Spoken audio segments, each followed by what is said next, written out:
Siempre, cuando hablamos de turistear, automáticamente pensamos en lugares como Francia, Italia, Roma, Japón u Egipto, por ejemplo.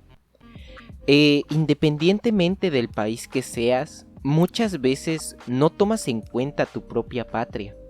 Cada lugar tiene algo único, algo que lo caracteriza, algo que lo hace sentir inigualable. He vivido en varios lados de la República Mexicana y creo que eso me ha hecho apreciar lo valioso que es nuestro país, nuestra cultura, tradiciones, estructuras o edificaciones, pero sobre todo la hermosa historia de cada lugar, esa magia que marca algo distintivo.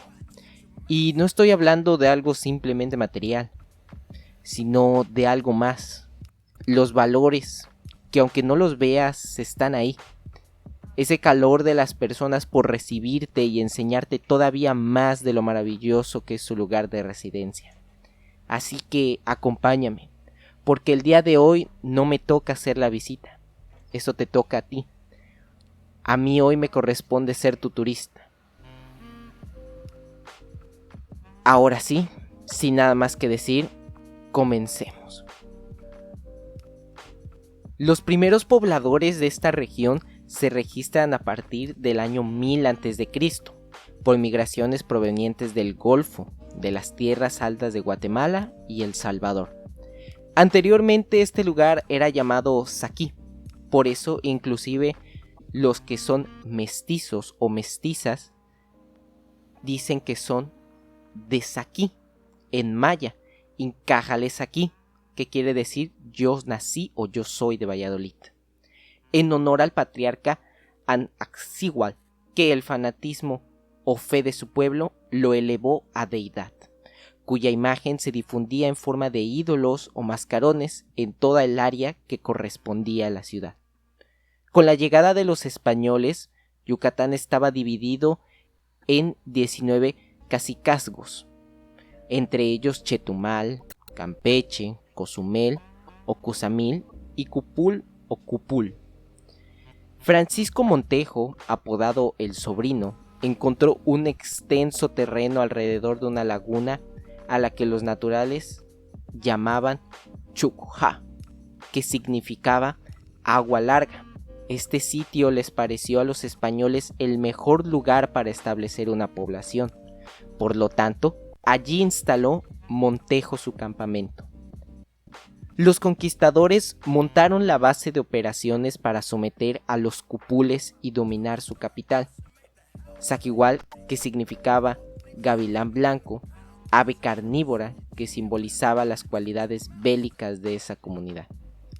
No existe un relato de cómo cayó al final Valladolid y su amplia zona de influencia, pero el 23 de mayo de 1543, Montejo fundó en Chucjá la villa a la que llamó Valladolid, como homenaje a la ciudad castellana del mismo nombre, y de inmediato procedió al nombramiento de las primeras autoridades. Terminada la guerra, los encomendadores decidieron que el sitio donde estaba establecida la villa Chucjá era inadecuado para el crecimiento de una población. Las tierras eran malas y el clima húmedo y malsano, además de que muchos pobladores habían enfermado de fiebre amarilla. Por tanto, era necesario trasladar el sitio de Valladolid a otro lugar, y para ello se habían fijado en Saquí. Así lo hicieron saber, pero no obtuvieron respuesta favorable. Por cierto, esta zona en la que ves en el video corresponde a donde vivían los conquistadores españoles, y la calzada de los frailes es la calle que comunicaba al Valladolid español del Valladolid maya, por así decirle.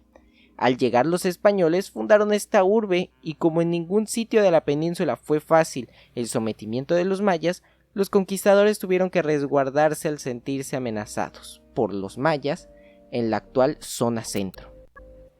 Continuemos con la historia. El 17 de marzo de 1545, los pioneros vallisoletanos mandaron una nueva solicitud a los conquistadores, pero esta vez con la amenaza de quejarse ante el rey de España en caso de no ser atendidos. Montejo, el adelantado, cedió y el 24 de marzo de 1545 se levantó el asiento de Chukha para trasladarse, con todo el nombre Valladolid, a Saquí, una región cubierta de exuberante vegetación situada entre dos cenotes. El sometimiento de los hispanos en el mundo indígena, la ocupación de Saquí y la imposición de trabajos a los naturales y tributos a los encomenderos provocaron un grave resentimiento entre los mayas, siguiendo el deseo de liberación y la venganza, por lo que el 9 de diciembre de 1546 estalló la primera gran rebelión indígena en Yucatán. La fecha en que los caudillos mayas habían planeado el levantamiento en armas en el oriente, o sea, el 8 o 9 de noviembre, correspondía al 5 Silim y 9 Xul, o muerte final del calendario maya. La rebelión de Chemash tuvo como destino final que solo 22 vecinos más los indios leales defendieran a Valladolid, capitaneados por Alonso Villanueva. Este enfrentamiento duró 20 días y por primera vez Valladolid había demostrado una actitud heroica. Sin embargo, otro hecho daría paso a lo que sería la mayor tragedia del Estado: la Guerra de Castas, que se había iniciado con la muerte de Manuel Antonio Ay, el 25 de julio de 1847. El avance de los mayas fue tan fuerte que a finales de diciembre de ese año, el oriente del estado estaba en poder de los sublevados. Valladolid fue situada desde el 19 de enero de 1848 y sostuvo el sitio hasta el 14 de marzo del mismo año, cuando Agustín León, comandante de la guarnición, ordenó la evacuación de la ciudad rumbo a Espita, por el camino a Popolá. Esta retirada traería un sinnúmero de bajas, sufriendo principalmente los ancianos y niños. Finalmente, Valladolid fue recuperada el 24 de diciembre de 1848, dejando un gran impacto en su población y economía. Valladolid fue elevada al rango de ciudad el 13 de diciembre de 1823, por decreto del Congreso Constituyente del Estado. Su escudo se realizó 150 años después por la iniciativa del señor Juan Alcocer Rosado, alcalde de la ciudad en esas fechas. Otro hecho histórico que define a Valladolid fue en 1910 y se le llamó la primera chispa de la Revolución Mexicana, pues en esta tierra se inició un movimiento que sería el precursor del levantamiento en contra de la dictadura de Porfirio Díaz, por medio del Plan de Valladolid, o Plan de Selskov. Durante el siglo XIX, Valladolid cobra importancia debido a que en ella se estableció la primera fábrica de hilos y tejidos en México, convirtiéndose en la antesala de las maquiladoras del país. Desde 1973, la ciudad de Valladolid también está dividida en 6 principales barrios. Y uno de ellos es en el que estamos ahora, en Cisal. En agosto del 2012, Valladolid recibe el nombramiento de Pueblo Mágico por la conservación de sus construcciones coloniales, la prevalencia de sus costumbres y tradiciones, la riqueza de su cultura, su artesanía que conserva el toque prehispánico y desde luego su manjar gastronómico. Otro hecho interesante es que la iglesia de San Servacio fue demolida a raíz de un terrible episodio histórico en esta ciudad. Un asesinato que ocurrió en su interior fue el responsable de la reconstrucción, el llamado crimen de los alcaldes. En resumidas cuentas, el alcalde de Valladolid, el señor Osorno, había sido puesto por el obispo. Este señor Osorno era un militar muy violento que pronto quebrantó su relación con el obispo y por otro lado era muy enamoradizo. Y uno de sus amoríos fue con la novia de don Miguel de Ruiz Ayuso, quien aprovechó uno de los viajes de Osorno para encarcelar al mejor amigo de Osorno, quien ya traía una lista de irregularidades. Así que cuando regresó, sacó a su amigo de la cárcel. Este hecho fue el que determinó que fuera destituido de su cargo público y fue encarcelado. Por su parte, su amigo había salido de la cárcel y se había internado en el templo, gozando del derecho de asilo. Osorno logra escapar de la cárcel y se reúne con su amigo en la iglesia.